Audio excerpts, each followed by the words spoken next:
नमस्कार, मैं हूं गंगा प्रसाद। इस देश का समूचा सच ये है कि आज भी देश में 80 करोड़ से ज्यादा लोगों के पास खाने का संकट है।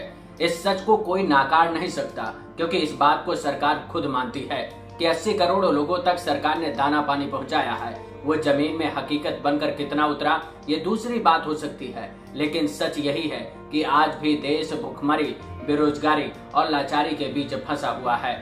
सत्ता कह सकती है कि संसद चलाने से पहले खुद को बचाने के लिए खुद का बंदोबस्त जबरदस्त किया है, लेकिन इस देश में आम लोगों के साथ क्या किया गया, ये दुनिया और देश के नुमाइंदों ने सड़क में चलती भीड़ को देखा है। उनके दर्द को नहीं जिया, इसलिए संसद में बैठे नुमाइंदों ने उस दर्द को देश के लोकतंत्र के सबसे बड़े मंदिर में भी जगह नहीं दी है।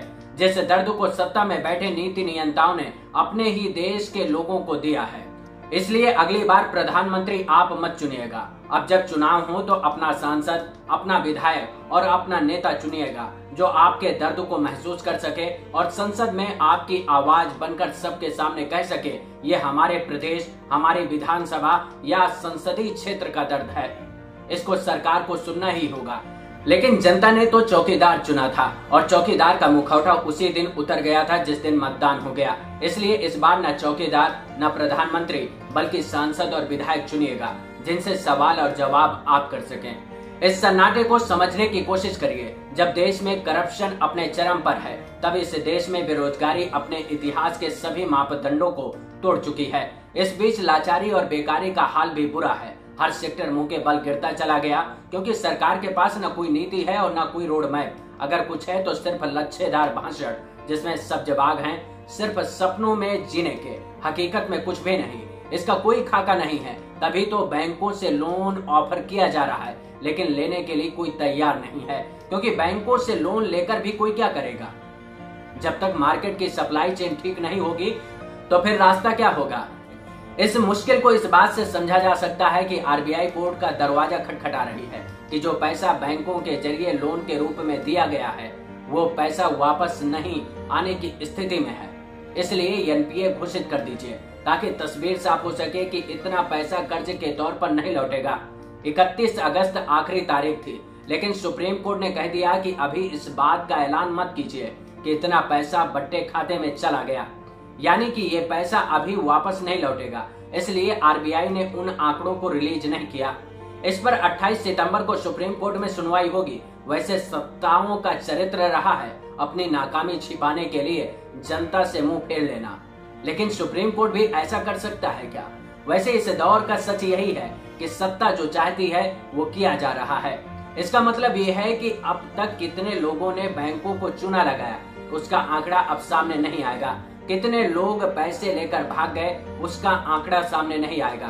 यानी कि आरबीआई सुप्रीम कोर्ट के सामने गिड़गिड़ा रहा है कि सरकार ने बैंकों से कहा कि खूब लोन दीजिए, हमने पैसा दे दिया, लेकिन अब पैसा वापस लौटने की स्थिति में ही नहीं है। ऐसे में हम क्या करें। फिर भी संसद के भीतर बैठे जनता के नुमाइंदों में इतनी भी ताकत नहीं बची कि पूछ लें कि देश की अर्थव्यवस्था को चौपट करने में किसकी भूमिका है। देश के बेसहारा लोगों को सड़क पर पहुंचाने और हजारों किलोमीटर पैदल चलने के लिए मजबूर करना किसकी नाकामी है। करोड़ों लोगों का रोजगार छीनने और उनको सड़क पर लाकर खड़ा करने में किसकी भूमिका है। बेरोजगारों को रोजगार देने के लिए सरकार क्या कर रही है। वैसे सरकार ने नोटिफिकेशन जारी कर बता दिया कि रोजगार देने के सभी द्वार बंद कर दिए गए।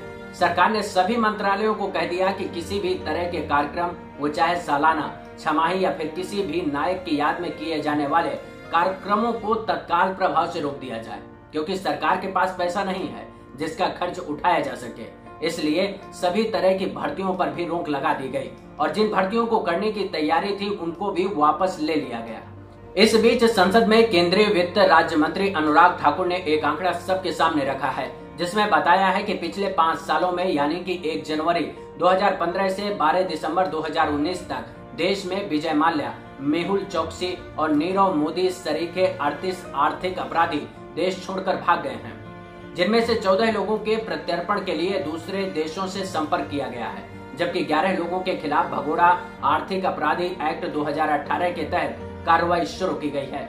20 लोगों के खिलाफ रेड कॉर्नर नोटिस जारी करने के लिए इंटरपोल से मदद मांगी गई है, लेकिन सरकार ने ये नहीं बताया कि कितनी रकम का फ्रॉड हुआ। बहुत से लोगों की शिकायत होती है कि कांग्रेस सरकारों का कारनामा सामने नहीं रखते, इसलिए इन आंकड़ों को देख लीजिए। मोदी सरकार बनने से पहले यानी कि मनमोहन सरकार के दौरान 2013 में बैंक फ्रॉड की संख्या 4300 थी, जो 2014 में 4600 हो गए। लेकिन इसके बाद की तस्वीर देखिए, 2019 तक पहुंचते पहुंचते 85,000 बैंक फ्रॉड हो गए।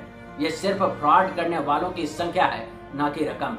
अगर पैसों का हिसाब लगाएंगे तो 2013 में 10,000 करोड़ का फ्रॉड सामने आया था और 2014 में 19,000 करोड़ का फ्रॉड होता है। लेकिन 2019 आते आते 1,85,000 करोड़ का फ्रॉड सिर्फ 2019 में हो जाता है। यानी कि जो पैसा बैंकों से लोन के रूप में लिया गया लेकिन वो समय से चुकाया नहीं गया, या फिर किसी कंपनी ने खुद को दिवालिया घोषित कर दिया, उस पैसे को सरकार बट्टे खाते में डाल देती है। यानी कि बैंक अपना रिकॉर्ड बुक से उस पैसे को हटा देती है और उस पैसे की वसूली के प्रयास होते रहते हैं। लेकिन इस पैसे को एक तरह से माफ मान लिया जाता है, जिसका मतलब है कि बैंकों का एनपीए बढ़ना। 2008 से 2014 तक बैंकों में जमा पैसे का एनपीए 2.3% से 3.8% तक पहुंच गया। यानी कि 2008 में एनपीए 2.3% था, जो 2014 में बढ़कर 3.8% तक पहुंच गया। यह मनमोहन सरकार की स्थिति है। लेकिन 2014 के बाद मोदी सरकार आने के बाद एनपीए 3.8% से बढ़कर दिसंबर 2019 तक 12% पहुंच गया। यानी कि 2020 की स्थितियों का अगर आकलन करेंगे तो कहां जाकर रुकेंगे, इसका अंदाजा भारत की विकास दर -23.9% से लगाया जा सकता है। 2014 में जब चुनाव हो रहे थे तब बीजेपी ने मनमोहन सरकार की लोन नीति पर सवाल खड़े कर दिए थे। लेकिन आज की स्थिति यह है कि सरकार अपार लोन बांट रही है, लेकिन उसकी रिकवरी करने की स्थिति में नहीं है, जिसकी वजह से आरबीआई को कोर्ट का दरवाजा खटखटाना पड़ रहा है। आरबीआई भी चाहता है कि जितने दिनों तक स्थिति साफ ना हो उतने दिनों तक ठीक है, लेकिन आरबीआई क्या करे, क्योंकि उसे बैंकों को चलाना है, इसलिए बार बार कोर्ट का मुंह ताक रहा है। अगर 2008 से 2014 के बीच की स्थिति को देखेंगे तो लोन की रिकवरी रेट 1.1% औसत था और 2014 में मोदी सरकार आने के बाद से घटते घटते रिकवरी रेट 0.2% तक पहुंच गया। इसका मतलब यह है कि सरकार पैसे बांट रही है, लेकिन रिकवरी के लिए कोई नीति नहीं है। यही कारण है कि मोदी सरकार में सबसे ज्यादा बैंकों का पैसा एनपीए हो गया। 2013 में एनपीए 2,05,000 करोड़ था, 2014 में एनपीए 2,84,000 करोड़ हो गया। इन दो खातों को मनमोहन सरकार में जोड़ दीजिए, लेकिन इसके बाद की स्थिति को देखिए।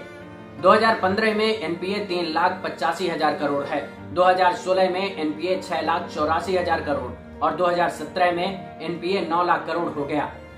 2018 में एनपीए 12 लाख करोड़ हो गया और 2019 एनपीए 11,73,000 करोड़ रुपए, जो पिछले साल के मुकाबले में कुछ सुधार है। लेकिन 2020 के एनपीए की तस्वीर साफ हुई तो समझ लीजिए ये सारे रिकॉर्ड धराशायी हो जाएंगे। तब 2013-14 में चुनावी शोर सुनाई दे रहा था, तब उद्योगपतियों के पैसे माफ करने का शोर भी खूब सुनाई दिया। लेकिन इस सरकार में उस पैसे की चर्चा ना मीडिया कर रहा है और ना सरकार बताना चाहती है। इस तस्वीर को देखिए और समझिए कि सरकार किसके लिए काम कर रही है। 2013 में मनमोहन सरकार ने 11,000 करोड़ रुपए माफ किए, 2014 में 20,000 करोड़ रुपए माफ किए गए। अब तक मनमोहन सरकार को इसके लिए जिम्मेदार माना जा सकता है, लेकिन उसके बाद का खेल समझिए। 2015 से असली खेल शुरू होता है। इस साल 60,000 करोड़ रुपए माफ किए जाते हैं, यानी कि मनमोहन सरकार के पिछले 2 साल का 2 गुना पैसा एक साल में मोदी सरकार ने माफ कर दिया। 2016 में 73,000 करोड़ रुपए और 2017 में 1,08,000 करोड़, 2018 में 1,63,000 करोड़ और 2018-19 में जब चुनाव में सरकार जा रही थी उस साल 2,37,000 करोड़ रुपए सरकार ने एक साथ माफ कर दिए। यानी कि मोदी सरकार ने अपने पिछले कार्यकाल में 6,61,000 करोड़ रुपए माफ कर दिए। इन आंकड़ों को सरकार ने नहीं बताया। शायद इस जुमले पर उन नेताओं को आज भी भरोसा है कि मोदी है तो मुमकिन है, लेकिन इस बात को समझना होगा कि 23 करोड़ वोट पाकर पूरे देश में राज करने का मतलब ये नहीं है कि जो चाहे वो करेंगे। और भी तो पार्टियां हैं, उनको भी तो वोट मिले हैं। कांग्रेस को 11 करोड़ लगभग वोट मिले, कई क्षेत्रीय पार्टियां हैं जिनमें 1 करोड़ से लेकर 1.5 करोड़ और 2 करोड़ वोट मिले हैं, लेकिन सच ये है कि हालात इतने बुरे हो चले हैं कि स्थिति हाथ से निकलती जा रही है। बैंक अपने पैसों को लेकर चिंतित हैं और रोजगार देने वाले सेक्टर इस बात को लेकर चिंतित हैं कि बाजार में कैसे उतरें, जब बाजार में डिमांड ही नहीं है। लेकिन नेताओं को पार्टी हित से ऊपर उठकर देश में सोचना ही होगा। अपने अपने क्षेत्र की स्थितियों को कम से कम संसद में उठाकर जगह तो दी जा सकती थी। ये नेता कह सकते हैं कि प्रश्नकाल खत्म कर दिया गया, ये एक टेक्निकल बात हो सकती है, लेकिन संसद में चुनकर अगर आए हैं तो किसके लिए, किसके हितों की अनदेखी कर रहे हैं? क्या इतना ज्यादा जमीर मर गया है कि अपने ही लोगों के दर्दों को संसद में उठाने से गुरेज करने लगे हैं? इस वीडियो में इतना ही, लेकिन वीडियो को लाइक करना, चैनल को सब्सक्राइब करना मत भूलिएगा। इस पर अपने विचार शेयर करेंगे तो हमको भी अच्छा लगेगा। इसके साथ ही मैं अपने सभी वीडियो टेलीग्राम में डालता रहता हूं, उसकी मदद से आप मुझसे जुड़ सकते हैं। नमस्कार।